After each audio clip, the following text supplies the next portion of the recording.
మీకు తెలుసు. సమస్తం ఎరుగున్న దేవుడు సమస్తం బాగా చేయగలిగాడని మన సూత్రాలు చేయించుకున్నాం.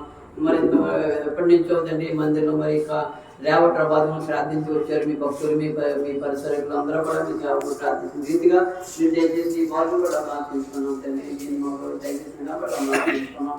మరి ఈ లోటు కూడా తీర్చినందుకు మమ్మల్ని ఆశించుకున్నాం. ఇంకా మందిరం లోటు కూడా మీరు తీర్చండి, మీరు సాయం చేయకూడదు తండ్రి. దీని కొరకు మరి ఎంతమంది కష్టపడ్డారో, ఎవరైతే ప్రయాసపడ్డారో, ఎవరైతే దీని గురించి మరి ఎంతో పని శ్రద్ధ కలిగి మరి పెంచారు, అప్పుడు మమ్మల్ని దీవించి వాళ్ళు కూడా దీవించి మీరు ఆశ్రయించి మీద సాయం చేయకూడదు. జనవాసం పరిస్థితులు తోడుకొని సాయం చేసి మీ దృష్టి మనసు మీద నిర్వహించి చేస్తున్న కార్యం కూడా మనం ఆచరించుకున్నాం తండ్రి. ఇది మరి మీ బిడ్డలో మరి అవసరం వరకు ప్రతిదీ కూడా అవసరం.